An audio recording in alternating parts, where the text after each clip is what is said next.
We come on the air today watching developments in Israel and in Gaza, as always, here through a local South Florida lens. And that is where we begin. The ground invasion Israeli Defense Forces are preparing to launch comes as young people from South Florida head to Israel to be part of its defense.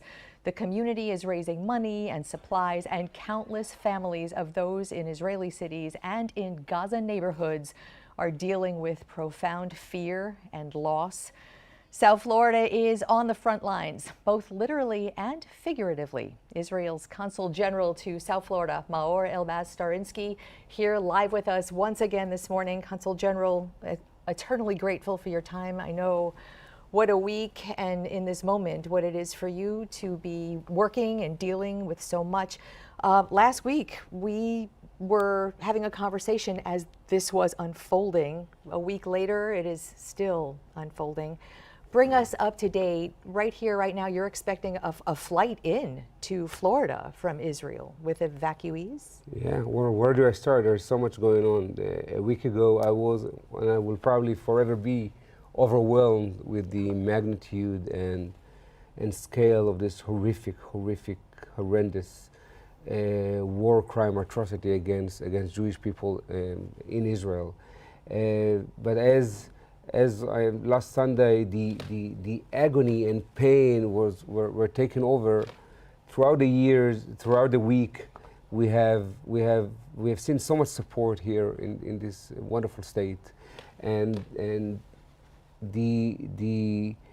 we are overwhelmed by this support. And many of the things are done on a community level, as you stated, and some of them are done on a state level, such as all the way from the governor down, bringing people from Florida back to Florida, and from Israel back to Florida. Today there is a flight coming in? There is a flight that will be coming in today in just a few hours. We've been working with the governor's team and other stakeholders to make sure that it happens as swiftly and safely as possible. Tomorrow there will be a plane, or actually for the next few days, a few planes with supplies that will be sent to Israel, such as medical supplies. And again, we are overwhelmed with this support, but there's a lot of work ahead of us. It's going to be long and gruesome. Yeah, you know, our partners at the network at ABC are on the ground and covering developments as it appears IDF is staging for a ground invasion, an operation to take out once and for all a terrorist organization. Once and for all, you said it right. We've since we had withdrawn, and it's important to understand, we do not control Gaza. We've withdrawn from Gaza in 2005, almost 20 years ago. And when Hamas took over just a year later, instead of investing in building the Gaza Strip for its population, what it did, it invested all its money, mainly from Iran, into building terroristic infrastructure. And in the end of the day, after I think it's the 15 rounds of escalation in the past 2 years, 15 rounds of escalation, enough is enough. Enough is enough. You know, you say enough is enough, and enough is enough for Israelis, certainly, and for Gazan civilians who are now caught in the middle. I'm looking at surveys and polls, and fully 50% of Gazan civilians do not support what Hamas is doing. I totally agree with you. I totally agree. This is not a war between us and the Palestinians. Yes. Or it's a war between us and Hamas. So talk about, you know, what we look at everything from a very South Florida lens. And we, in a couple of minutes, we'll actually be talking to South Florida families who have people in Gaza watching what's going on now. What can you tell them? Evacuations are underway as advised by the Israeli military. Practically speaking, though, that's a very difficult thing for those people in those neighborhoods to be dealing with. Well, I think the question, especially after seeing the magnitude, we're talking about almost 1,400, more than 1,400 people that were murdered in the most gruesome, brutal, cruel way, beheaded babies, butchered soldiers, they kidnapped a girl with autism, they kidnapped Holocaust survivors, they murdered whole family. I think the question that needs to be asked now is, what do you need us to do to make sure that you actually take Hamas down. And we take Hamas down not only for Israel. Of course, our government is committed to the security and safety of Israel, but the Palestinians themselves will gain from eliminating Hamas, because they are oppressed by Hamas. Hamas is killing them, oppressing them, executing them.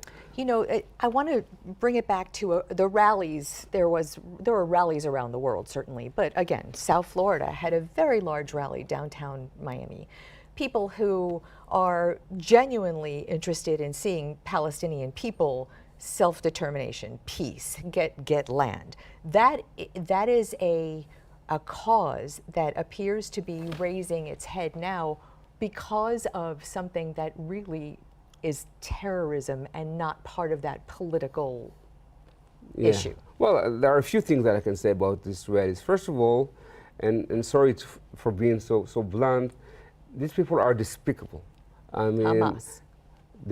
No, of course Hamas are despicable. No, but people that support Hamas now are despicable. It's okay to have criticism. It's okay to differ on political views, but this is not politics anymore. This is not territory anymore. I'm not even sure it's values anymore.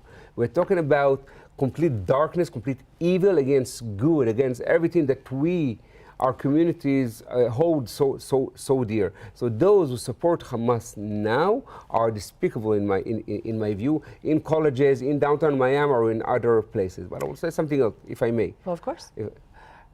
There is so much support. I saw the rally in downtown Miami. What was a couple dozens people, maybe 100, 200, 300. We saw thousands of people rally in Miami Beach and in Aventura and in Broward and in Orlando and in Tampa. You name it. Thousands of people have rallied across the country, but certainly in southern Florida, rallied because they know what's right. They know how to distinguish good and bad. Not only Jews.